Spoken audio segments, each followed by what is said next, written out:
Aboriginal seasons. The Tiwi people of the Northern Territory and the Yawuru people of Western Australia. The Tiwi seasons. Jamutakari. Jamutakari is the wet season. The theme of wet, dry, and wet and dry seasons is common throughout cultures in the north of Australia. Jamutakari lasts typically from December to February and is defined by when rain falls consistently. Kamunapanari. Kamunapanari is the dry season of the Tiwi Islands. Typically running from March to August, Kamunapanari is defined as the dry season of fire and smoke. Tiari. Tiari is the hot and wet season that lasts from September to November. It is a season of hot weather and high humidity. What foods would have been gathered by the Tiwi people? Many native plants in the Tiwi Islands require specific and careful measures to counteract toxicity. Some native foods include native yams, barramundi, or alaminga as the Tiwi people called it, sugarbag bees, dalingini, mud mussels, jackwaringa, and mud crabs, karampuka. As you can tell, the majority of these foods are caught from the ocean or on the beaches because the Tiwi people live on islands, and islands, being islands, have a lot of coastline. Is the same food eaten the whole year? Some meals are consumed all year, and the majority of these foods are caught in the ocean. Other foods, mostly fruits and vegetables or other produce, are often consumed at a specific season. Could all Aboriginal people stay in the same place all year? Yes, because it's an island, but if we're talking about on the island, no, because different seasons mean different topography, and these people may relocate to help cope with the changes. Furthermore, various foods must be gathered at different times of the year, requiring movement throughout the island. All life is sacred. How is this value recognized in traditional hunting? Living on an island has its pros and cons. Pros include seclusion and that you are forced to be self-sustainable. However, self-sustainability is not easy.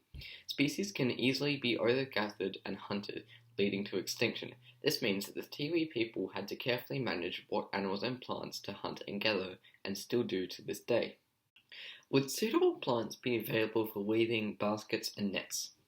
For weaving baskets, the Tiwi people most of the time use tree bark, especially from the eucalyptus trees. As it happens in the wet season, October to March, in the area of the Tiwi Islands, there is a constant rain which can go up to 2,500 millilitres in the wet season and cause lush tropical growth throughout the islands.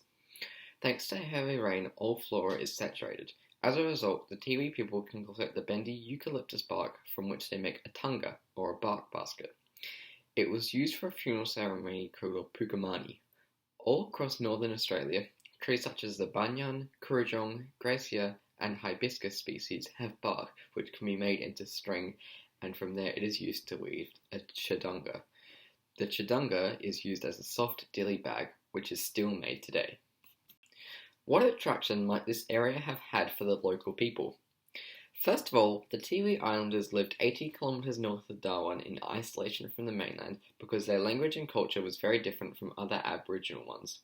They protected their place of living from outsiders, and this helped them to maintain their unique cultures and traditions. The Tiwi Islands have rich biodiversity with 1,200 native plant species, 222 birds, 36 mammals, and many types of animals found nowhere else on the planet. This beautiful place always attracted outsiders, which could have taken over the island that had belonged to them for 40,000 years. They did hunting here, painting, wooden sculptures, and traded with Asian outsiders, particularly from Indonesia. Is there a suitable spot for a family group to camp? The eucalyptus forests that make up much of the Tiwi Islands provide shade for Tiwi people, whether it can be from sun in summer or rain and wind in winter. Low hills, particularly in the Melville Islands, would have provided both natural places to camp and materials to construct said camps. Would this be a good spot for a family group to camp? During Jamutakari, the wet season, and Tiari, the hot and wet season, the native eucalyptus forests are abundant with native foods and plants. Even in Kamunapanari, the dry season, the Tiwi Islands would have been suitable spots for camps. Animals found on the Tiwi Islands include the barramundi, the skipper butterflies, blue salmon, Carpentara dart, and the olive ridley turtles, which are all native to the area. However, tropical fire ants can also be found in the islands and are considered pests. How long might groups have stayed and where might they have gone next? Considering the fact that the Tiwi people live solely on the Tiwi Islands, most would have never travelled to the mainland, considering nearly all required resources could be found on the islands. Shelters built in summer likely would have lasted nearly the entire season, but as the wet season rolled in, shelters were regularly damaged by storms and rebuilt in nearby locations. Part 2. The Yawuru people of Western Australia. The Yawuru seasons are Mangala, which lasts from December to March and is the wet season. It brings strong winds and monsoons. Marul, which occurs in April and is the hotter season with no wind and high tides.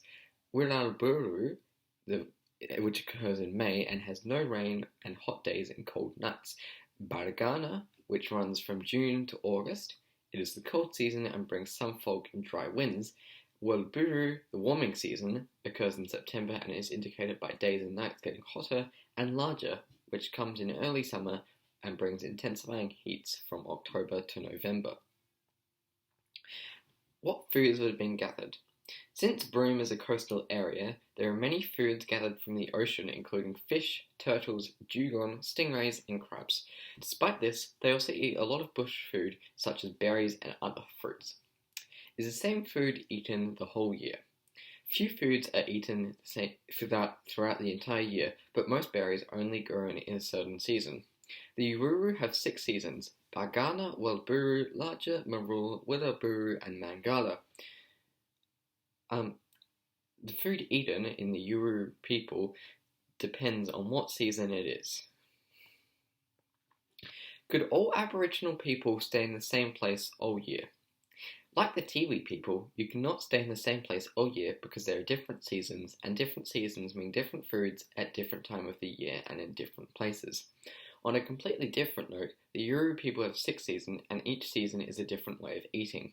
For example, some seasons there are different sources of food, and the Yawuru people would have to move around to gain a reliable source of food at a different time of year. All life is sacred. How is this value recognized in traditional hunting? This value is important because overhunting of a certain species can lead to extinction, and if an animal becomes extinct, it could severely damage people's lives and disrupt a food chain, and if that were to happen, the environment would change drastically. Would suitable plants be available for weaving baskets and nets? In Western Australia, on the territory of the Yawuru people, they used roots of young broke trees, which were dug out to make strings. The string was then used to weave different sized tilly bags and many more wonderful baskets. The boab has particularly fibrous roots which only grow in northwestern Australia. What attraction might the area have had for the local people? The Yawuru people chose to live in the area that is now Broome because of the flora and fauna. The Yawuru people are the indigenous people of the townsite of Broome. For thousands and thousands of years, the Yawuru people have lived on the foreshore of Roebuck Bay and lived and managed the lands and seas of Broome since Bugarringara, the time before time. It is full of cocky apples, wild pears, and other fruit ready to eat. Also having possums, porcupine, wild cat, salmon, mullet, wallaby, kangaroos, which the Yawuru people hunt and eat, which is really great for the Yawuru people as they have a great and healthy diet. Is there a suitable spot for the family to camp? A family to camp. The dry expanses of eucalyptus and grass would not only have provided useful materials, but also suitable places to camp, such as spots under trees and near hills. These locations would have not only provided shade from the always present sunlight, but also from the occasional rain. Additionally, rare and only occasional trees could have been used as landmarks. Would this be a good spot for a family to camp? Temperatures in and around Broome, in Yawuru country, often exceed 35 degrees Celsius. These temperatures are often amplified by the flat, unremarkable plains surrounding Broome.